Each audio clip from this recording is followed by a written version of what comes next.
Super star സിംഗറിന് Miya quit ചെയ്തതാണോ എന്താണെന്ന്. So what exactly happen? നമ്മൾ ഇറങ്ങാൻ കാരണം അവളുടെ ഹെൽത്ത് ഇഷ്യൂ ആണ്. അവൾക്ക് ഭയങ്കരമായിട്ട് ക്ഷീണിച്ചു വരുന്നു. പിന്നെ എന്ത് പറഞ്ഞാലും കരയും. അപ്പൊ അവര് വന്നപ്പോഴും ഇവള് കരയുക, എനിക്ക് വീട്ടിൽ പോകണം എന്ന് പറഞ്ഞിട്ട്. അപ്പൊ അവർക്ക് ഭയങ്കര സങ്കടമായിട്ട് നമ്മൾ ഡോക്ടറെയൊക്കെ ഇവിടെ കൺസൾട്ട് ചെയ്തപ്പോൾ ഡോക്ടർ പറഞ്ഞു കൊച്ചിന് കൂടുതൽ മാനസിക ബുദ്ധിമുട്ടായിട്ടുണ്ടെങ്കിൽ അത് അവളെ പാട്ടിനോട് തന്നെ അവൾക്ക് ആ വെറുപ്പുണ്ടാവും. പിന്നെ ലാലേട്ടന്റെ വീട്ടിലൊക്കെ പോയൊരു ലാലേട്ടന്റെ അമ്മ പാട്ടുകൾ ഭയങ്കര ഇഷ്ടം. അപ്പൊ ഇവള് പാട്ടൊക്കെ പാടിക്കൊടുക്കും. അപ്പൊ അവിടെ നിറച്ച് കോഴിയെ വളർത്തുന്നുണ്ടായിരുന്നു. അന്ന് അവൾ ഫസ്റ്റ് കോഴിയൊക്കെ ഉണ്ടതില്ല ലാലേട്ടന്റെ വീട്ടിൽ നിന്ന്. എനിക്ക് തോന്നുന്നു എം ജി സാറിനെ ഒക്കെ തെറ്റിച്ച് കഴിഞ്ഞാൽ അടി തരും എന്ന് പറഞ്ഞിട്ടുള്ള ഒരാൾ ഇദ്ദേഹം ആയിരിക്കുന്നത്. പൂ വേണോ എന്ന് പറഞ്ഞ സാധനം അവൾക്ക് കിട്ടാത്തൊരു ഐറ്റം ആയിരുന്നു. എനിക്കത് കിട്ടൂല എന്ന് പറഞ്ഞ് പോയതാ. പക്ഷെ അവിടെ ചെന്നപ്പോ സാർ അത് തെറ്റിച്ച് പാടിയപ്പോ അവൾ അത് സാറിനെ കറക്റ്റ് ചെയ്ത് ഇപ്പൊ മോളിവുഡ് മിക്സിൽ നമ്മളോടൊപ്പം ജോയിൻ ചെയ്യുന്നത് എന്റെ മടിയിലിരിക്കുന്ന നമ്മുടെ സ്വന്തം മിയക്കുട്ടിയുടെ പേരൻസ് ആണ്. സോ മിയക്കുട്ടിയുടെ വാപ്പി അല്ലേ പറ വാപ്പ അസ്ലം, പിന്നെ ഉമ്മച്ചിയും ഉണ്ട്. അപ്പൊ രണ്ടുപേർക്കും വെൽക്കം. ഞങ്ങളെ കുറെ നിർബന്ധിച്ചല്ലേ കൊണ്ടുവന്ന് ഇരുത്തിയിരിക്കുകയാണ്. എനിക്ക് കുറച്ച് കാര്യങ്ങൾ ഇവരോടും കൂടെ ചോദിക്കാനുണ്ട് എന്ന് വിചാരിച്ചു. ഇപ്പം ഞങ്ങളൊരു റൗണ്ടൊക്കെ ഒരു കോൺവെർസേഷനൊക്കെ കഴിഞ്ഞു. അടിപൊളിയായിരുന്നില്ലേ നമ്മുടെ നിർത്താനം? അടിപൊളിയായിരുന്നു. അപ്പം ആക്ച്വലി നിങ്ങളെ ആദ്യമേ കാണുമ്പോൾ തന്നെ എനിക്ക് ചോദിക്കണം എന്നുണ്ടായിരുന്നത്, മിയക്കുട്ടിയുടെ ബർത്ത് സ്റ്റോറി തന്നെ ഭയങ്കര ഒരു ഇൻസ്പയറിംഗ് ആയിട്ടുള്ള ഒരു ഇതുപോലെ നമുക്ക് തോന്നി. നിങ്ങൾ തന്നെ വിളിക്കുന്നത് വണ്ടർ കിഡ് അല്ലേ, മിറക്കിൾ ബേബി എന്നൊക്കെ പറഞ്ഞ് വിളിക്കും പറഞ്ഞു. അപ്പോൾ ഉമ്മയും തന്നെ നമുക്കത് കേൾക്കാം. എന്താണ് ഉമ്മ ആക്ച്വലി ആ ഒരു സ്റ്റോറി? മിയ ട്രിപ്ലെക്സ് ആയിരുന്നു. അത് ഞങ്ങൾ ആദ്യം അറിഞ്ഞിരുന്നില്ല. അപ്പൊ ഇങ്ങനെ ഇടയ്ക്ക് വെച്ചിട്ടാണ് എനിക്ക് അബോഷനായി. അങ്ങനെ ഡോക്ടറെ അടുത്ത് ചെന്ന് സ്കാൻ ചെയ്തപ്പോഴാണ് രണ്ടാള് ഇല്ല, പിന്നെ മൂന്നാമത് ഒരാള് ഇപ്പോഴും ലൈവ് ആണെന്ന് പറയുന്നത്. അങ്ങനെ കുറച്ച് ഇതായിട്ട് കിട്ടിയതാണ്. കുറച്ച് ബുദ്ധിമുട്ടായിരുന്നു മിയയുടെ ഡെലിവറിയും ഒക്കെ. വന്ന ആളാണ് ഇത് അല്ലേ? അങ്ങനെ ഇല്ല, അങ്ങനെ ഈ അബോഷൻ ആയപ്പോഴത്തേക്ക് ഒന്നും ഇല്ല, എല്ലാം ഇതായി എന്നാണ് വിചാരിച്ചത്. സ്കാനിങ്ങിലാണ് ഒരാളുണ്ട് എന്ന് ഞങ്ങൾ പിന്നീട് അറിഞ്ഞത്. എല്ലാം പോയി എന്നാണ് വിചാരിച്ചത്. പിന്നീട് അത് ഇത് ഫുള്ളായിട്ട് ഇതായോ എന്നറിയാൻ വേണ്ടി ഡോക്ടർ സ്കാൻ ചെയ്തപ്പോഴാണ് ഒരു ഹാർട്ട് ബീറ്റ് ഉണ്ട്, ഒരാളുണ്ട് എന്നുള്ള അറിയുന്നത്, അങ്ങനെ മനസ്സിലാക്കുന്നത്. ഓക്കെ, മിയക്കുട്ടിയുടെ ഈ ഒരു കരിയറിൽ ഏറ്റവും വലിയൊരു സപ്പോർട്ടായിട്ട് നമ്മൾ സ്ക്രീനിലും അല്ലാതെ ഇപ്പം ഇവിടെ വന്നപ്പോഴായാലും കണ്ടത് അങ്കിളിനെയാണ്. അപ്പം ഈ ലൈക്ക് ചെറിയ പ്രായത്തിലെ തൊട്ട് ഇത്രയും സപ്പോർട്ടീവായിട്ടുള്ള ഒരു പാരൻസിനെ കാണുന്നത് ഭയങ്കര സന്തോഷം. അപ്പം അങ്കിൾ പറയൂ, എപ്പോഴാണ് ഇത്ര നന്നായിട്ട് ആള് പാടും എന്നൊക്കെയുള്ള ഒരു ഹിന്റ് കിട്ടിയത്? അല്ല, ഇത്രയും നന്നായിട്ട് പാടുന്നില്ല, അവൾക്ക് ആ ഇൻട്രസ്റ്റ് ഉണ്ടായിരുന്നു. ചേച്ചി പാടുന്നതിന്റെ ഒരു എന്താണ് അസൂയ എന്നൊക്കെ പറയൂലേ, അതിനെ ബേസ് ചെയ്തിട്ടാണ് ഇവിടെ പറഞ്ഞത്. ചേച്ചി നന്നായിട്ട് പാടുമ്പോ ഏതെങ്കിലും ഒരു പാട്ട് ഇഷ്ടപ്പെട്ടിട്ടുണ്ടെങ്കിൽ ചെറുപ്പത്തിൽ വന്നിട്ട് എനിക്ക് ആ പാട്ട് പഠിപ്പിച്ചു തരുമോ എന്ന് ചോദിക്കും. ഏത് പാട്ട്? അങ്ങനെയല്ല, ഇഷ്ടപ്പെട്ട പാട്ടൊക്കെ അവള് ചോദിക്കും, എനിക്ക് ആ പാട്ട് അങ്ങനെ പറഞ്ഞ് പഠിപ്പിച്ചു. ഏകദേശം 2-2.25 വയസ്സൊക്കെ ഉള്ളപ്പോ തൊട്ട് ആളിങ്ങനെ ചെറുതായിട്ട് പാടിയിട്ട് ഇങ്ങനെ വരും. ഇങ്ങനെ അവളെ ഇങ്ങനെ കൂടെ ഇരുത്തി എപ്പോഴും അവളുടേത് ഞങ്ങൾ ഒരുപാട് വൈകിട്ട് അവള് പാടുന്നെന്ന് മനസ്സിലാക്കി. ഏകദേശം ഒരു 10 വയസ്സായപ്പോഴാണ് അവള് പാടുന്നെന്ന് ഒരു അങ്കിള് പറഞ്ഞിട്ടാണ് ഞങ്ങൾ അറിയുന്നത്. അതിന് മുമ്പ് കവിതയൊക്കെ പാടി പ്രൈസ് വാങ്ങിക്കും സ്കൂളിൽ. അപ്പൊ കവിതയൊക്കെ ഞാനിങ്ങനെ പ്രിപ്പയർ ചെയ്ത് വിടും. അപ്പൊ എനിക്ക് അറിയില്ലായിരുന്നു അവള് പാടുമെന്ന്. അപ്പൊ ഇത് അറിഞ്ഞപ്പോ തൊട്ട് പുള്ളിക്കും പാട്ട് ഭയങ്കര ഇഷ്ടമായതുകൊണ്ട് അന്നേരം തൊട്ട് അവളെ പാട്ട് പഠിപ്പിക്കും. എപ്പോഴും അവള് പാപ്പാടെ കൂടെ ഉണ്ടാവും. അപ്പൊ ഇവള് നോക്കുമ്പോ കൂടുതൽ അറ്റൻഷൻ ദീദിക്ക് കിട്ടുന്നു, പാട്ട് പഠിക്കും, ദീദിയെ ഇങ്ങനെ വിളിച്ച് പാട്ട് പഠിപ്പിക്കുന്നു. അപ്പൊ ഇവൾക്ക് അതൊരു ഭയങ്കര കുശുമ്പ്, കൂടുതൽ പാപ്പ അപ്പൊ എനിക്കും പാട്ട് പഠിക്കണം. അങ്ങനെ അവള് ചില പാട്ടുകൾ വന്ന് പറയും, എനിക്ക് ഈ പാട്ട് പഠിക്കണം, ഈ പാട്ട് എനിക്ക് ഇഷ്ടമായി പാപ്പ. എന്നിട്ട് അവൾ തന്നെ പാടും, അത് പാടി കേൾപ്പിക്കും കുറച്ചൊക്കെ. അപ്പൊ പാപ്പ ഇങ്ങനെ പിന്നെ പഠിപ്പിക്കാന്ന് പറയും. പിന്നെ ആള് വാശിയായി എനിക്ക് പഠിക്കണം എന്നുള്ളത്. അങ്ങനെ ചില പാട്ടുകൾ അത് കംപ്ലീറ്റ് പഠിക്കും അവള്. മൊത്തം പാട്ടും പഠിക്കും. വാക്കുകൾ എനിക്ക് ഇപ്പോഴും ഓർമ്മയുണ്ട്. ഈ ടോപ്പ് സിംഗറിന്റെ ആദ്യത്തെ ആള് പാടുന്ന സമയത്ത് ചില വാക്കുകൾ പോലും കിട്ടാത്ത, അപ്പൊ നമ്മള് കാണുമ്പോ യോ ഇത്ര കുഞ്ഞ് എങ്ങനെയാ പാടുന്നേ നമുക്കൊരു ഇത് തോന്നും അല്ലേ? ചില വാക്കുകൾ പോലും പറയാൻ കിട്ടാത്ത പ്രായം. വാക്കുകൾ പറയുന്നത് അവള് ക്ലിയർ അല്ല. ഇപ്പോഴും ഉണ്ട് ചെറുതായിട്ട് ആ പ്രശ്നങ്ങൾ, ഇങ്ങനെ പറയുമ്പോ തെറ്റിപ്പോവും. പക്ഷെ അത് അവള് കറക്റ്റ് ചെയ്താൽ കറക്റ്റ് ആക്കും നമ്മള് ഈ ഇപ്പൊ പാട്ട് പഠിപ്പിക്കുന്ന സമയത്തും ചില തനിയെ കേട്ട് പഠിക്കുവാണെങ്കിൽ തെറ്റിച്ചാ പഠിക്കുള്ളൂ, ട്യൂൺ അനുസരിച്ച് പഠിക്കും, പക്ഷെ ലിറിക്സ് തെറ്റിപ്പോവും.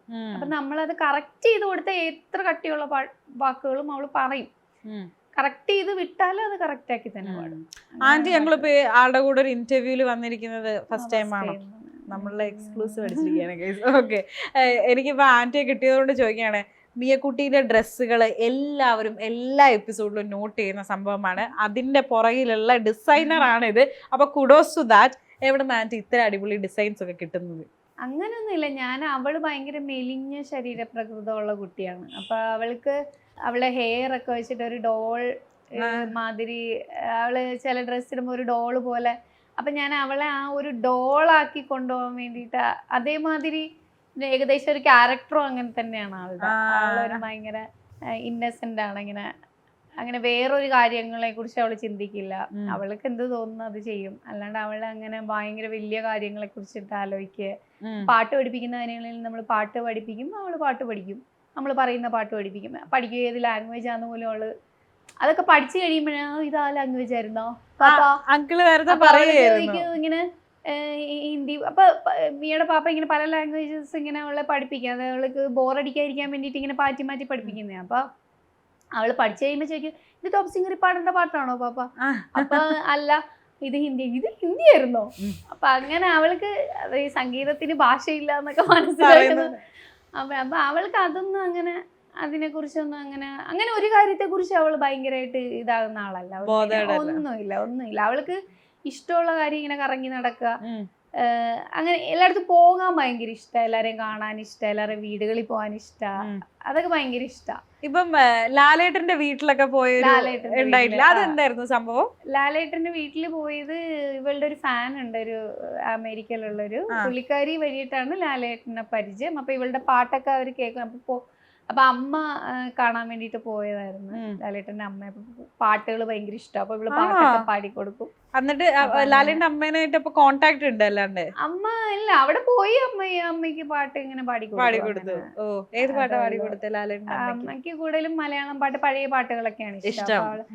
ഈ ഭക്തി അങ്ങനത്തെ പാട്ടുകൾ അതൊക്കെ പാടിക്കൊടുക്കും. അപ്പൊ അമ്മയ്ക്ക് ഭയങ്കര സന്തോഷം. അങ്ങനെയൊക്കെ പോയി, അങ്ങനെയാണ് പരിചയം. പിന്നെ ഞാൻ ചെറുതായിട്ടൊക്കെ സ്റ്റിച്ച് ചെയ്തൊക്കെ കൊടുക്കുമായിരുന്നു സുചിത്ര മാമിന്.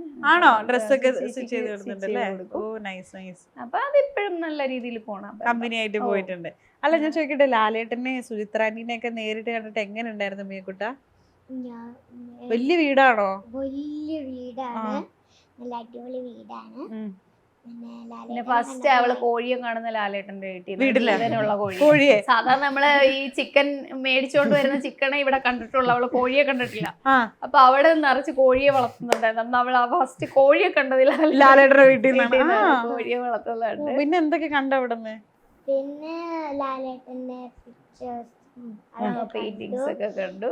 പിന്നെ മോളിൽ എന്തോ പൂച്ചക്കുട്ടിയോ എന്തോ ഒക്കെ വരച്ചു വെച്ചിട്ടുണ്ട്. പിന്നെ അമ്മേനെ കണ്ടു, പിന്നെ സുചിത്ര ആന്റീനെ കണ്ടു, പിന്നെ ഒരു പൂച്ചക്കുട്ടി കണ്ടു. ഓക്കെ, അങ്കിളാണല്ലേ എപ്പോഴും ആളെ പുറകെ നിന്ന് പാട്ട് പഠിക്കാനായിട്ട് വിളിച്ചാക്കെ എല്ലാ ദിവസവും ഒരു മടി ഇല്ലാണ്ട് വരും. അവള് അത് റുട്ടീനാണ്, ഡെയിലി അവള് ചെയ്യുന്ന കാര്യം. അവൾക്കിപ്പോ അത് ശീലമായി. രാവിലെ എണീക്കുക, പ്രയർ, അതൊക്കെ കൃത്യമായി ചെയ്യും. 5 മണിക്കൊക്കെ എണീക്കും ആള്. 5 മണിക്ക് എണീക്കും അവള്. പ്രയർ കഴിയും, അത് കഴിഞ്ഞിട്ട് അവള് കുളിക്കും. എല്ലാ ദിവസവും കുളിക്കും, മസ്റ്റ്. അത് എന്നോട് പറഞ്ഞു. ഞാൻ ചേച്ചി മുടിന്റെ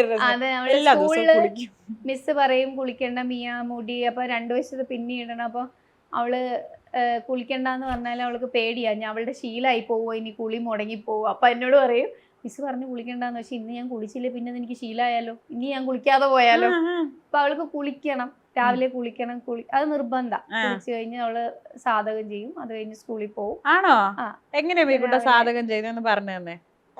റിയാസിഡും കമ്പ്യൂട്ടറിൽ പ്ലേ ചെയ്തിട്ട് അവള് അങ്ങനെ പഠിച്ച് അധികം അങ്ങനെ പോയിട്ടില്ല. പഠിക്കാൻ കുറച്ച് അങ്ങനെ ഒരു കണ്ടിന്യൂസ് ആയിട്ട് പഠിക്കാനുള്ള ഒരു അവസരം ഇതുവരെ ഉണ്ടായില്ല. കാരണം ഓരോ റിയാലിറ്റി ഷോ പോകും.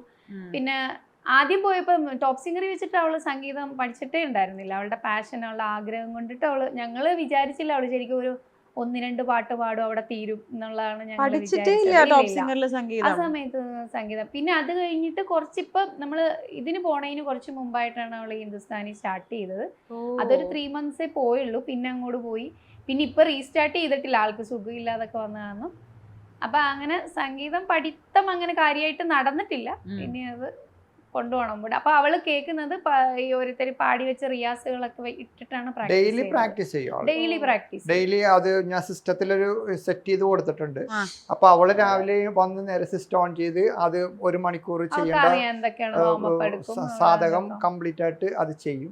അത് ഹിന്ദുസ്ഥാനിയും പിന്നെ ഇംഗ്ലീഷ് ടൈപ്പും ഞാൻ സെറ്റ് ചെയ്ത് കൊടുത്തിട്ടുണ്ട്. അപ്പൊ അത് എന്താണെങ്കിലും അവള് എന്തൊക്കെ ചെയ്യേണ്ടതെന്ന് അറിയാം. അപ്പൊ അത് അവൾ എല്ലാ ദിവസവും ചെയ്യും, മുടങ്ങാണ്ട് അത് ചെയ്യും. അല്ല, ഈ ടോപ്പ് സിംഗറിൽ ഇത് കേട്ടപ്പോഴാണ് നമ്മളും അറിയുന്നത്. അതായത് ഗോഡ്സ് ഗിഫ്റ്റഡ് വൺ എന്നൊക്കെ പറയില്ലേ, കറക്റ്റ് ടച്ച് വേർഡ് അങ്ങനെ നമുക്ക് തോന്നുന്നത്.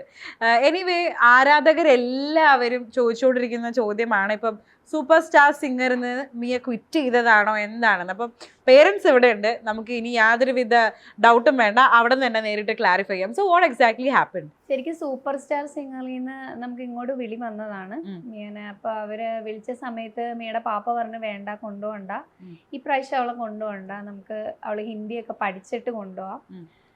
അപ്പൊ എനിക്ക് കൊണ്ടുപോകണമെന്ന് ആഗ്രഹം ഉണ്ടായിരുന്നു. കാരണം അവള് ഹിന്ദി അത്യാവശ്യം നന്നായി പാടുന്നുണ്ട്. പിന്നെ ഈ ഒരു പ്രായത്തിന്റെ ഒരു ഇതുണ്ടല്ലോ, ഈ പ്രായത്തിലുള്ളത് പിന്നെ കുറച്ചാൾ കഴിഞ്ഞാൽ നമുക്ക് അത് റീകളക്ട് ചെയ്യാനും പറ്റില്ല. അത് ഓരോ സ്റ്റേജ് വരുന്നതല്ലേ.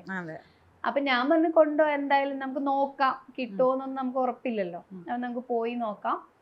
അങ്ങനെയാണ് ഞങ്ങള്. അപ്പൊ ഇവൾക്കും ആഗ്രഹമുണ്ട് പോകണമെന്ന്. പക്ഷെ പുള്ളിക്ക് തീരെ അന്നേരം ഇല്ല. പുള്ളി പറഞ്ഞ അടുത്ത സീസൺ നമുക്ക് നോക്കാം, നെക്സ്റ്റ് സീസൺ ആകുമ്പോൾ നമുക്ക് ഹിന്ദിയൊക്കെ അവളെ ഒന്ന് പഠിപ്പിച്ച് അവൾക്ക് അത് പാട്ട് മാത്രമല്ലല്ലോ, നമുക്ക് കോൺവെർസേഷൻ ശരിയാവണ്ടേ, സംസാരവും കൂടെ ശരിയാവണം. അപ്പം പിന്നെ ഞങ്ങളുടെ നിർബന്ധത്തിനാണ് ശരിക്കും പോയത്. അത് മാത്രമല്ല, ഒരു 18 ഷോസ് ക്യാൻസൽ ചെയ്യേണ്ടി വന്നിട്ടുണ്ട്, ഷോസ്. അതിൽ ചിലത് എഗ്രിമെന്റ് ഉള്ളതുണ്ടായിരുന്നു. അപ്പൊ 1-2 അവർ അനുവദിച്ചു ഷോന്റെ ഇടയ്ക്ക് ചെയ്യാമെന്ന് പറഞ്ഞിട്ട്. അപ്പൊ അങ്ങനെ കുറെ വിഷയങ്ങളും ഒക്കെ ഉണ്ടായി. നമ്മൾ വാക്ക് പറഞ്ഞല്ലേ, അപ്പൊ നമുക്ക് അത് ഇതാക്കാൻ നമ്മൾ ഇങ്ങനൊരു ഇതില്ലല്ലോ, നമുക്ക് പോണം. അവര് നമ്മളെ ഇങ്ങോട്ട് വിളിച്ചത് കൊണ്ട് മാത്രം അങ്ങനെ ഒരു ചിന്ത വന്നു. അപ്പൊ അങ്ങനെ പോയി പാടിയപ്പോഴത്തേക്ക് ടോപ്പ് 5 വന്നു. ആദ്യത്തെ ടോപ്പ് 5 ഒരേ ഒരു പെൺകുട്ടി ഫസ്റ്റ് സെലക്ട് ആകുന്ന മീക്കുട്ടിയാണ്. ആദ്യം സെലക്ട് ആകുന്ന 5 പേരിൽ ഒരു പെൺകുട്ടിയായിരുന്നു. ഓൺ ദ സ്പോട്ട് സെലക്ഷൻ കിട്ടിയ അവൾക്ക്. അപ്പൊ അതും കൂടെ കിട്ടിക്കഴിഞ്ഞപ്പോഴും പുള്ളി പറഞ്ഞു വേണ്ട, നമുക്ക് ഇവിടുന്ന് പോകാൻ മതി. അപ്പോഴും പുള്ളി പറയുന്നത് അവള് ടോപ്പായി വന്നില്ലേ, ഇനിയിപ്പൊ നമുക്ക് ഇനി വേണോ മുമ്പോട്ട്, ഇനി അവൾക്ക് ഒന്നും പറയാൻ പറ്റുന്നില്ല. കാരണം അവര് ഇന്റർവ്യൂസ് ഇപ്പൊ ആദ്യം സെലക്ട് ആയി വന്നവർ മെഡല് ഓൺ സ്റ്റേജ് മേടിക്കുകയല്ലേ. അപ്പം മേടിച്ചുകൊണ്ട് വരുന്നവർക്ക് സ്പെഷ്യൽ ചോദ്യങ്ങളും ഒക്കെ വരുമ്പോൾ ഇവൾക്ക് പറയാൻ എന്താന്ന് ലാംഗ്വേജ് ഇഷ്യൂ ഉണ്ട് അവൾക്ക്. അപ്പൊ അവൾക്ക് അത് പറയാൻ പറ്റാണ്ടൊക്കെ വന്നപ്പോൾ പുള്ളി പറഞ്ഞത് ബുദ്ധിമുട്ടാവും അവൾക്ക് മുമ്പോട്ട് പോകുമ്പോൾ. സ്റ്റേജിൽ പോയി ജസ്റ്റ് പാടുക മാത്രമല്ലല്ലോ, നമുക്ക് എന്തെങ്കിലും അവർ ജഡ്ജസ് ചോദിക്കുന്ന മനസ്സിലാക്കാൻ കുട്ടിക്ക് പറ്റണ്ടേ. അപ്പൊ പിന്നെ ഞാൻ പറഞ്ഞു എന്തായാലും നമുക്ക് നോക്കാം എന്നൊക്കെ. പിന്നെ ഞാൻ നിന്നോളാം എന്നൊക്കെ പറഞ്ഞു. അപ്പൊ പുള്ളി പറഞ്ഞു എനിക്ക് പറ്റില്ല, ഇങ്ങനെ കണ്ടിന്യൂസ് നിക്കല് പറ്റില്ല, 3 മാസം 4 മാസം അവിടെ തന്നെ സ്റ്റേ ചെയ്യണം, ഒരു സിംഗിൾ പാരന്റേ പറ്റുള്ളൂ. അപ്പൊ ഞാൻ പോയി. അപ്പൊ എന്റെ അടുത്ത് പറഞ്ഞു, അപ്പൊ എനിക്ക് ആസ്മയുടെ പ്രോബ്ലം ഉള്ളതുകൊണ്ട് പുള്ളിക്ക് ഞാൻ ഒറ്റയ്ക്ക് നിൽക്കോ, എനിക്ക് ബുദ്ധിമുട്ടാവും, ബോംബെയിൽ പൊടിയൊക്കെ അല്ലേ, അപ്പൊ അത് വേണ്ടാന്നൊക്കെ പറഞ്ഞെങ്കിൽ ഞാൻ പറഞ്ഞില്ല ഞാൻ നിന്നോളാം എന്നൊക്കെ. എൻ്റെ ഫുൾ റിസ്കില് ഞങ്ങള് അവിടെ പോയി. നല്ല ഇതായിരുന്നു, നല്ല എന്ന് വെച്ചാല് അവള് ഭയങ്കര ഹാപ്പി ആയിരുന്നു. അങ്ങനെ പാട്ട് തന്നെ പണ്ട് പാപ്പ പറഞ്ഞു കൊടുത്ത്, എനിക്ക് പാട്ടിനെ പറ്റി ഒന്നും അറിയില്ല. ഞാന് ശരിക്കും ഒരു ലിസണർ പോലും അല്ല, വെറുതെ ഇങ്ങനെ നമ്മൾ പഴയ പാട്ടുകളൊക്കെ കേൾക്കുന്ന അല്ലാണ്ട് എനിക്കങ്ങനെ. അപ്പൊ എനിക്ക് പാട്ടിനെ കുറിച്ച് പറഞ്ഞു കൊടുക്കാനും ഒന്നും അറിയില്ല. ഇപ്പൊ ഇവള് തെറ്റാ പാടുന്നതെന്ന് കേട്ടാൽ പോലും എനിക്ക് മനസ്സിലാവില്ല. നമുക്ക് ജസ്റ്റ് അത് കേൾക്കുമ്പോൾ സുഖമുണ്ടോ, അത് ആസ്വദിക്കുമോ എന്നല്ലാണ്ട് എനിക്കറിയില്ല. അപ്പൊ ഇവള് ഒരു പ്ലസ് പോയിന്റ് അവിടെ ഉണ്ടായെന്ന് പറഞ്ഞാൽ ഇവള് സ്വയം പാട്ട് പഠിച്ചു തുടങ്ങി. സ്വയം, അതായത് പാപ്പ സാധാരണ ലിറിക്സ് കറക്റ്റ് ചെയ്ത് കൊടുക്കും പാപ്പ, അങ്ങനെയാണ് അവള്. അവൾ എന്ത് ചെയ്യുന്നറിയോ, ഓരോ വേർഡ് ബൈ വേർഡ് ലോക്ക് ചെയ്തിട്ടിട്ട് അതൊക്കെ ക്ലിയർ ആയിട്ട് തനിയെ പഠിച്ചു പാട്ട്. അതൊരു വലിയൊരു പ്ലസ് പോയിന്റ് ആണ്. ലിറിക്സ് അവള് തനിയെ പഠിക്കാൻ തുടങ്ങി. പിന്നെ ഗ്രൂമേഴ്സ് ഒക്കെ നല്ല സപ്പോർട്ടായിരുന്നു. എല്ലാം കൊണ്ടും ആകെ നമുക്ക് ബുദ്ധിമുട്ട്, നമുക്ക് സൗത്തും നോർത്തും ഫുഡ് ഞങ്ങൾക്ക് ഭയങ്കര ബുദ്ധിമുട്ടായിരുന്നു. ഇവളൊന്നും കഴിക്കുന്നുണ്ടായിരുന്നില്ല. കുറെയൊക്കെ ഞാൻ ഫ്രൂട്ട്സ് വാങ്ങിക്കും. അവിടെ നമ്മള് ഫ്രൂട്ട്സ് ആകുമ്പോൾ നമ്മൾ പക്ഷെ അവളൊരു അതിനൊരു ലിമിറ്റ് ഉണ്ട്. കുട്ടി കഴിക്കും, പിന്നെ അവള് കഴിക്കുന്നില്ല. അവിടെ ഈ ഡോക്ടർ ചെക്കപ്പ് വന്നപ്പോഴും അണ്ടർ വെയിറ്റ് ആന്ന് പറഞ്ഞു കുട്ടി. അത് പക്ഷെ ഇവള് എന്ത് ചെയ്യുന്നറിയോ, ഈ ചെറിയ കട്ടോര എടുത്തിട്ട് അതിനകത്ത് ആ ചോറ് ഫില്ല് ചെയ്യും. ഇങ്ങനെ കേക്ക് മാതിരി ഇങ്ങനെ അടച്ചു വെക്കും. എന്നിട്ട് ആ കേക്ക് പോലെ കട്ട് ചെയ്തിട്ട് അത്രയല്ലാണ്ട് അതിന്റെ അപ്പുറത്തേക്ക് അവള് ഫുഡ് കഴിക്കില്ല. അപ്പൊ അത് ഒരു പ്രശ്നമായിരുന്നു നമുക്ക്. നോർത്ത് ഫുഡ് നമുക്ക് ഭയങ്കര ഒരു പ്രോബ്ലം ആയിരുന്നു. അപ്പൊ അതും പിന്നെ അവള് നല്ല രീതിയിൽ തന്നെ അവളുടെ പാട്ടുകളൊക്കെ നല്ല റീച്ചിൽ പോയി. അവര് എല്ലാം കൊണ്ടും ഇതായിരുന്നു. പക്ഷെ നമുക്ക് ആ സമയമായപ്പം വേറെ ഒരു പ്രോഗ്രാം നേരത്തെ ഒരു ഷോയെ അവർ വിട്ടു. ശ്രീലങ്കൻ ഷോ അവർ അവിടെ നിന്ന് നമ്മൾ ബോംബെയിൽ നിന്ന് പോയി, ബോംബെയിൽ നിന്ന് തന്നെ തിരിച്ചു വന്നു. പിന്നീട് ഒരു ഷോ നേരത്തെ കമ്മിറ്റ് ചെയ്ത് പോയത് MG സാറിന്റെ ഷോ അവൾ ഓൾറെഡി ചെയ്യുന്നതാണ്. അപ്പം നമുക്ക് സാറിന്റെ ഷോ സാറ് നമുക്ക് തരുമ്പത്തേക്കും അതെല്ലാവർക്കും കിട്ടുന്നതല്ലല്ലോ. സാറ് തരുന്ന ആദ്യമായിട്ടാണ് സാറ് പുറത്തേക്ക് ഒരു ചെറിയ കുട്ടീനെ കൊണ്ടുപോകുന്നത്. ഓസ്ട്രേലിയക്ക് കൊണ്ടുപോകുന്നത് ഇവളെ സാറിന് അത്രയ്ക്കും വിശ്വാസമുണ്ട്. അപ്പൊ അതുകൊണ്ട് കൊണ്ടുപോകുമ്പോ നമ്മൾ ആ ഒരു കമ്മിറ്റ്മെന്റ്, സാർ ഒരിക്കലും നമ്മളോട് അത് വിട്ടിട്ട് പോവാന്നൊന്നും പറഞ്ഞിട്ടില്ല. പക്ഷെ ഒരു കാരണം അതുമുണ്ട്. പിന്നെ നമ്മൾ ഇറങ്ങാൻ കാരണം അവളുടെ ഹെൽത്ത് ഇഷ്യൂ ആണ്. അവൾക്ക് വയറുവേദന ഇങ്ങനെ ഇടയ്ക്കിടയ്ക്ക് വയറുവേദന വന്നുകൊണ്ടിരിക്കുന്നുണ്ട്. അപ്പൊ എനിക്ക് ഒറ്റയ്ക്ക് ആയതുകൊണ്ട് എനിക്ക് പേടിയും. ഇവള് ഫുഡും കഴിക്കുന്നില്ല. വെയിറ്റ് നോക്കുമ്പോൾ അവര് തന്നെ അവിടെ ചെക്ക് ചെയ്തപ്പോൾ പറഞ്ഞ അണ്ടർ വെയിറ്റ് ആയി കുട്ടി. അപ്പൊ അതിനനുസരിച്ച് ഫുഡ് ഭയങ്കരമായിട്ട് ക്ഷീണിച്ചു വരുന്നു. പിന്നെ എന്ത് പറഞ്ഞാലും കരയും. ഇവരാരെങ്കിലും ഇവിടുന്ന് വിളിക്കുമ്പോഴൊക്കെ കരച്ചില്ല. ഈ മോനും മോളും വിളിക്കുമ്പോഴത്തേക്ക് അവരെ കാണണമെന്നുണ്ട്. ഇവരെ ഫേസ് കാണുമ്പോ തന്നെ അവള് കരയും. ഹോം സിക്നെസ് ഭയങ്കരമായിരുന്നു. ടോപ്പ് സിംഗറിലും അവള് വന്നു പോകലായിരുന്നു. നമ്മൾ അവിടെ സ്റ്റേ ബാക്ക് ചെയ്തിട്ടില്ല. അപ്പൊ അങ്ങനെ പക്ഷെ നമ്മള് ഇങ്ങനെ വേറെ ഷോസ് ഉണ്ടെന്നൊന്നും അവരോട് പറഞ്ഞില്ല. ഈ കുട്ടിക്ക് ഇങ്ങനെ മെന്റൽ ഹെൽത്ത് ശരിയല്ല, അവൾക്ക് മാനസികമായിട്ട് ബുദ്ധിമുട്ട്. കാരണം ഉറങ്ങുന്നില്ല, പിന്നെ എപ്പോഴും എനിക്ക് വീട്ടിൽ പോകണം എന്ന് പറയും. അപ്പൊ അങ്ങനെ ആയപ്പോഴത്തേക്കും നമ്മൾ അവരോട് സംസാരിച്ചു, നമുക്ക് ഇങ്ങനെ തിരിച്ചു പോകണം. അവർ കുറെ റിക്വസ്റ്റ് ചെയ്ത് ഞങ്ങൾ എന്ത് പറയും മിയനോട്. അപ്പൊ അവർക്ക് മിയനോട് നേരിട്ട് സംസാരിക്കണം എന്ന് പറഞ്ഞു ഞങ്ങൾ. അപ്പൊ അവര് സോണിയുടെ ആൾക്കാരൊക്കെ വന്നു, ഡയറക്ടറും ഒക്കെ വന്നു. അവളോട് ഞങ്ങളൊന്ന് സംസാരിക്കട്ടെ മിയനോട് നേരിട്ട്.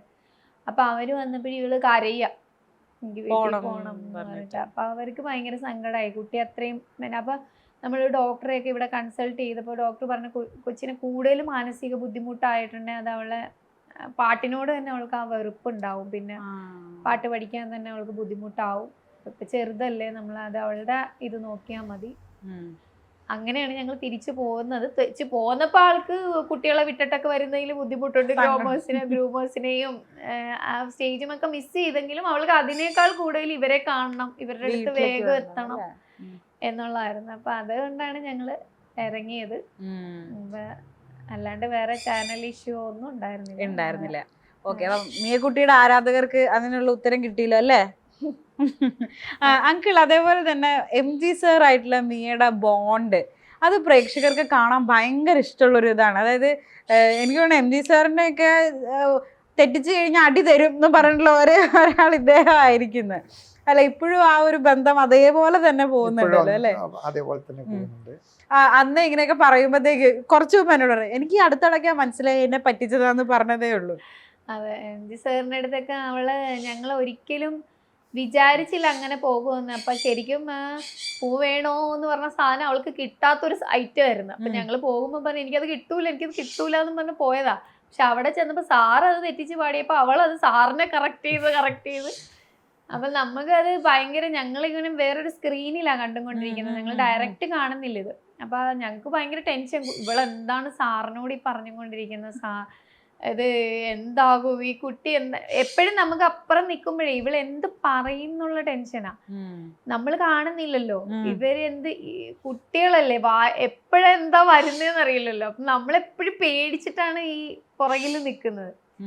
അപ്പൊ അത് പക്ഷെ ഭയങ്കരമായിട്ട് വൈറലായിട്ട് പോയി. അയ്യോ, അത് ഭയങ്കര സാറുമായിട്ട് ഒരു വലിയ ബോണ്ട് അവിടെ ഉണ്ടായി. അതെ, അപ്പൊ സാറിനെ എല്ലാരും കാണുമ്പോഴും ഇവളെ അന്വേഷിക്കും, ഇവളെ എല്ലാരും കാണുമ്പോഴും ചോദിക്കും MG അങ്കിൾക്ക് സുഖമാണോ. ഇപ്പോഴും ഇവളെ കാണുമ്പോ ചോദിക്കും MG അങ്കിൾക്ക് ഇപ്പോഴും സുഖമാണോ, MG അങ്കിൾ എന്തിനൊക്കെ അന്വേഷിച്ചെന്ന് പറയണം. നീ ഞങ്ങളുടെ അന്വേഷണം പറയണേ, MG അങ്കിൾ അടുത്തോടെ വിളിക്കുമ്പോ പറയാം. അപ്പൊ അങ്ങനെ ഉണ്ടായതാണ് ആ ബോണ്ട്. പിന്നെ സാറ് സാറിന്റെ ഷോയൊക്കെ അവള് ചെയ്ത് പിന്നെ ആ ബന്ധം കൂടുതൽ ഇങ്ങനെ ഇങ്ങനെ പോണ്. അങ്ങനെ പോണം, അങ്ങനെ തന്നെ പോട്ടെ എന്തായാലും. ടച്ച് വരും. ഓക്കെ, അപ്പൊ ഇവളെ എങ്ങനെയാണ് ഒരു പാട്ടുകാരി ആക്കണം എന്നാണോ അങ്കിളുടെ ഒരു ആഗ്രഹം? അങ്ങനെയൊന്നുമില്ല, അവളുടെ ഇനി വലുതാവുമ്പോ അവളുടെ താല്പര്യം എന്താന്ന് വെച്ചാല് ഒന്നെങ്കിൽ പാട്ടിന്റെ ഡോക്ടർ അല്ലെങ്കിൽ ചികിത്സിക്കുന്ന ഡോക്ടർ. ഇതാണ് ഞങ്ങൾ എപ്പോഴും അവൾ അത് പറയും. ഞങ്ങൾക്ക് തന്നെ അവൾ എന്താ ഉദ്ദേശിച്ചത് അറിയില്ല, ഇപ്പഴാ മനസ്സിലായത് ഡോക്ടറെ അവൾ ഉദ്ദേശിച്ചത് അതാണെന്നുള്ള. പാട്ടിന്റെ ഡോക്ടർ ഇനിയിപ്പോ ഞാനതിനി ഉണ്ടല്ലോ പാട്ടുപാടി സുഖപ്പെടുത്തുന്ന അങ്ങനെ. അപ്പൊ അവള് പാട്ടിൽ അതറിയില്ല, അവര് വലുതാവുമ്പോ എന്താണ് എന്നറിയില്ലല്ലോ. ഇപ്പൊ അതിൽ താല്പര്യം കാണിക്കുന്നുണ്ട്, നമ്മളിപ്പൊ അതിലേക്ക് കൊണ്ടുപോകണം. അപ്പൊ അവർക്ക് എന്താ താല്പര്യം അതിനെ നമ്മൾ സപ്പോർട്ട് ചെയ്ത് കൊടുക്കുന്നു, അത്രേ ഉള്ളൂ. ഇവിടെ നമ്മൾ നേരത്തെ സംസാരിച്ചുകൊണ്ടിരുന്നപ്പോ ഈ ടോയ്സിൽ ഏതാണ് ഫേവറേറ്റ് എന്ന് ഞാൻ ചോദിച്ചപ്പോഴത്തേക്കും മിയക്കുട്ടി 2-3 തൊട്ട് കാണിച്ചു. അതിലൊന്നൊരു വലിയ പാണ്ട ബെയറായിരുന്നു. അപ്പം അത് ആരാ കൊടുത്തതെന്ന് ചോദിച്ചപ്പോൾ പറഞ്ഞു ഇന്നസെന്റ് അങ്കിൾ എനിക്ക് തന്നതായിരുന്നു പറഞ്ഞിട്ട്.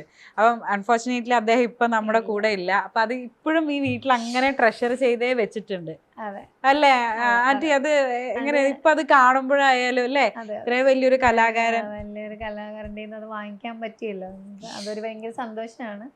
അത് ശരിക്കും ഞങ്ങൾക്ക് അറിയില്ലായിരുന്നു എന്തിനാണ് അത് തന്നതെന്ന്. ഒരു ദിവസം ഇങ്ങനെ ഇവള് ഒരു പാട്ട് പാടുന്ന സമയത്ത് ഒരു ചിന്നക്കുട്ടി ചെല്ലക്കുട്ടി എന്ന് പറഞ്ഞ പാട്ട് അവൾ നന്നായി പാടി. അപ്പൊ കമന്റ്സ് ഇവൾ ആ സമയത്ത് ഇവൾക്ക് അങ്ങനെ ശ്രദ്ധിക്കില്ലേ, ഇവര് ജഡ്ജസ് പറയുന്നതോ അല്ലെങ്കിൽ സാധാരണ മീനുട്ടീനെ നോക്കിയിരിക്കും. മീനുട്ടീനായിട്ടാണ് ഒരു കോൺവെർസേഷൻ, മീനുട്ടി പറഞ്ഞു കൊടുക്കും മീക്കുട്ട ഇങ്ങനെയാ പറഞ്ഞത്. അങ്ങനെ മീനുട്ടീനായിട്ട് അവള് ഭയങ്കര അറ്റാച്ച്ഡ് ആയിരുന്നു. അപ്പൊ ഈ ജഡ്ജസ് പറയുമ്പോഴും അവള് മീനുട്ടിയുടെ നോക്കും, മീനുട്ടി എന്താ പറഞ്ഞിരുന്നത്, അതാണ് അവള് അപ്പൊ ഈ ജഡ്ജസിന്റെ എക്സ്പ്രഷൻ ആണ് അവളെ എപ്പോഴും നോട്ട് ചെയ്യുന്നത്. ഭാഷ നോക്കില്ല, അവരെന്താ പറയുന്നതെന്നൊന്നും അവള് ശ്രദ്ധിക്കുന്നില്ല. അങ്ങനെയാണ് അവൾ. അതൊന്നും അവള് അതിനെ കുറിച്ചൊന്നും അവള് ചിന്തിക്കില്ല. അവള് നോക്കുമ്പോ അവര് നല്ല ഹാപ്പി ആയിട്ടാണോ പറയുന്നത്, എങ്കിൽ എന്റെ പാട്ട് നന്നായി. അപ്പൊ ദീപക് സാറിന് അറിയാം ശരിക്കും ഇവളെന്താന്നുള്ളത്. ഇവളെ സാറ് നന്നായി മനസ്സിലാക്കി വെച്ചിട്ടുണ്ട്. ഇവള് സാറ് പറയും, സാറ് ഇവളോട് പറയുമ്പം 30 മാർക്ക്, അപ്പൊ ഇവളോട് പറയും 3 ചോദിച്ചാൽ മതി, 3 ആണ് വലുതെന്ന് പറയും. അപ്പൊ അവള് 3 ചോദിക്കും. അപ്പൊ അങ്ങനെ സാറിനറിയാം ഇവള് എക്സ്പ്രഷൻ വെച്ചിട്ടാണ് മനസ്സിലാക്കുന്നത്. അപ്പൊ സാറ് പറഞ്ഞു, ഞാൻ ഇപ്പൊ കണ്ടോ, ഞാൻ കമന്റ് പറയുമ്പോ അവളുടെ മാറ്റം കണ്ടോ എന്ന് പറഞ്ഞിട്ട് എല്ലാവരോടും പറഞ്ഞിട്ടാണ് സാറ് പറയുന്നത്. സാറ് പറഞ്ഞു മീക്കുട്ടി പാടിയത് വളരെ നന്നായിരുന്നു, പിച്ചൊക്കെ വളരെ പെർഫെക്റ്റ് ആയിരുന്നു, ഭയങ്കര ഒരു ലിറിക്സ് പോലും തെറ്റാണ്ട് ഇത്രയും പാടി, എല്ലാം വളരെ നന്നായിരുന്നു, അതൊരു പ്രശ്നമാണ് എന്നൊക്കെ പറയുമ്പോൾ ഇവളുടെ മുഖം ഇങ്ങനെ ഫേസ് മാറി മാറി മാറി വരുന്നുണ്ട്. സാറ് പറയുന്നത് ഭയങ്കര ഗൗരവത്തിലാണ് ഈ പറയുന്നത്. അത് കഴിഞ്ഞപ്പോഴേ ആള് ഫ്യൂസായി. ഈ പാട്ട് ഭയങ്കര നല്ല പാട്ടായിരുന്നു, നല്ല കളിച്ച് രസിച്ച്. അപ്പൊ അതിന്റെ ഒരു ഹാപ്പിനെസ് നിൽക്കുമ്പോഴാണ് ഈ കമന്റ്സ്. ഇപ്പൊ MG സാറ് പറഞ്ഞു കുഴപ്പമില്ല, ദീപക് സാർ വന്നപ്പോ ദീപക് സാർ ഇങ്ങനെ പറഞ്ഞിട്ട് നോക്കാം ഇവളെന്താണ് മനസ്സിലാക്കുന്നത്. അത് കഴിഞ്ഞ് പിന്നെ അടുത്ത ആള് പറയുമ്പോഴും ഒരു എനർജി ഇല്ല, അടുത്ത ആളുടെ കമന്റും ഇങ്ങനെ ഭയങ്കര.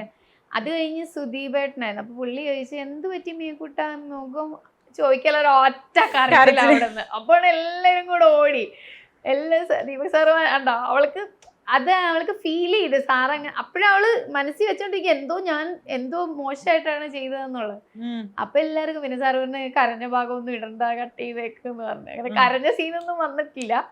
അപ്പൊ അതിന്റെ ഒരു അവളെ കരയിപ്പിച്ചതിന്റെ ഒരു വിഷമം മാറ്റാനായിട്ട് പിറ്റേ ദിവസം കൊടുത്തതാണ് ഇതെന്നല്ലേ. എന്തായാലും അത് ഭയങ്കര ക്യൂട്ട് ആയിട്ടുണ്ട്, മേടിക്കാൻ പറ്റിയില്ല. പിന്നെ തീർച്ചയായിട്ടും പറയാനുണ്ട് ഇന്നസെന്റ് ഈ എന്താണ് ഇനി മേലെ ആരും കരയിപ്പിക്കില്ല എന്നൊക്കെ പറഞ്ഞിട്ടാണ് കൊടുക്കുന്നത്. അയ്യോടാ സോ ക്യൂട്ട്. എന്തായാലും വീട്ടിൽ ഭയങ്കര അൻസറിനൊക്കെ ഉള്ള ഒരു പാവം വ്യക്തിയാണോ? അങ്ങനെ പാവൊന്നുമില്ല പറയുന്ന കേട്ടോ. എന്താ അതിന് മറുപടി പറയാനുള്ള? അവള് പറയും പാവെന്ന് പറഞ്ഞാൽ അവൾക്കാണല്ലോ കൂടുതൽ അറ്റൻഷൻ ഒക്കെ കിട്ടിയേക്കുന്നത്. അപ്പൊ ഞാന് മറ്റവരെയൊക്കെ നോക്കുമ്പോ ഒരു കുശുമ്പ് ഉണ്ടാകും. അപ്പൊ അവരുടെ എന്തെങ്കിലും കാര്യം പറയുമ്പോ അവള് എപ്പോഴും നമ്മള് ഇപ്പൊ കുറെ നാളായിട്ട് അവളുടെ കാര്യത്തിന്റെ പുറകെയാണല്ലോ നമ്മൾ പോകുന്നത്. മറ്റവര് വലിയ കുട്ടികളായി അവരുടെ കാര്യം നോക്കാനായി. അപ്പൊ ഇവള് നമ്മൾ അതിൽ നിന്നൊന്ന് മാറി ഇപ്പൊ അവനും ഇവളും കൂടെ ഹോസ്പിറ്റലൈസ്ഡ് ആയിരുന്നു. ഇപ്പൊ ഞാൻ പറഞ്ഞില്ലേ വയറിന് പ്രോബ്ലം ഉണ്ടായിട്ട് അവൾ ഒരു 1 വീക്ക് ഹോസ്പിറ്റലിലായിരുന്നു. അപ്പൊ അവനും ആ സമയത്ത് അപ്പൻഡിക്സിന്റെ ഓപ്പറേഷൻ ആയിട്ട് അവനും. അപ്പൊ രണ്ടുപേരും ഒരു റൂമിലാ. അപ്പൊ അവിടെ ഭയങ്കര പ്രശ്നമായിരുന്നു. ഞാൻ അങ്ങോട്ട് പോകാൻ പറ്റില്ല, ഇങ്ങോട്ട് പോകാൻ പറ്റില്ല. ഞാൻ അപ്പുറം പോകുമ്പോ അവളുടെ വിചാരം അവളോട് എനിക്ക് സ്നേഹമില്ല. അപ്പൊ ഇവിടെ വയറുവേദന, എനിക്ക് വയറുവേദന, എനിക്ക് ഭയങ്കര അപ്പൊ അത് ഇങ്ങനെ ഒരു പ്രശ്നം. അപ്പൊ അവളെ അറ്റൻഷൻ കിട്ടി ശീലായില്ലേ. അപ്പൊ അതിന്റെ ഒരു പ്രശ്നമുണ്ട്. വേറെ കുഴപ്പമൊന്നുമില്ല. വേറെ അവരോട് ഭയങ്കര സ്നേഹമാണ്.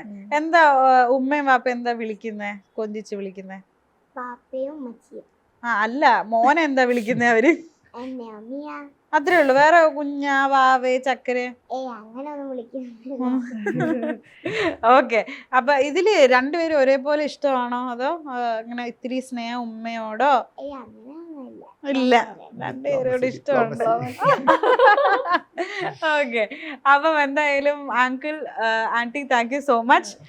ഇവിടെ പിടിച്ച് വലിച്ച് കൊണ്ടിരുത്തി നമ്മള് സംസാരിച്ചതിൽ ഇത്രയും വിശേഷങ്ങൾ സ്പെൻഡ് ചെയ്തതിലും ഒരുപാട് സന്തോഷം. ഇപ്പം മിയക്കുട്ടി ഇപ്പൊ നിങ്ങളെ മാത്രല്ല, ലൈക് നേഷൻ വൈഡ് ഫാൻസ് ആണ്.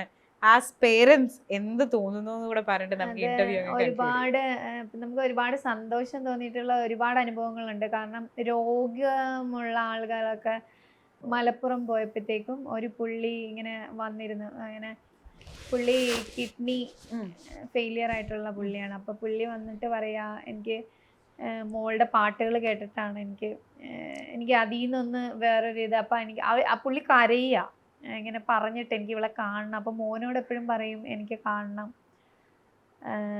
മോളെ ഒന്നും കൊണ്ട് അപ്പം മോൻ പറഞ്ഞ് ഞാൻ എറണാകുളത്ത് പോകുമ്പോൾ കൊണ്ടുപോയി കാണിച്ചു തരാം, ഭയങ്കര ആഗ്രഹമാണ്. അപ്പൊ ഇവൾ അവിടെ ഷോയ്ക്ക് ചെല്ലുമ്പോഴത്തേക്കും പുള്ളി വന്നിട്ട് അത് പറഞ്ഞിട്ട് പുള്ളി കരയുക. അപ്പൊ അതൊക്കെ നമുക്ക് നമ്മുടെ കുട്ടീനെ കൊണ്ട് ഒരാൾ സന്തോഷിച്ച് അയാൾക്ക് അതിൽ നിന്നൊരു റിലീഫ് കിട്ടി എന്നൊക്കെ പറയുമ്പോഴത്തേക്കും ഭയങ്കര നമുക്ക് അവർക്ക് ഒരു നിമിഷത്തേക്കെങ്കിലും ആ ഒരു വേദനയിൽ നിന്ന് മാറി നിൽക്കാൻ പറ്റിക്കാൻ അവളെ കൊണ്ട് പറ്റിയില്ലേ. അത് തന്നെ ഒരു വലിയ ബ്ലെസ്സിങ് ആയിട്ട് കരുതുന്നു. നമ്മൾ ഒരു സന്തോഷം ഒരാൾക്ക് കൊടുക്കാൻ പറ്റും.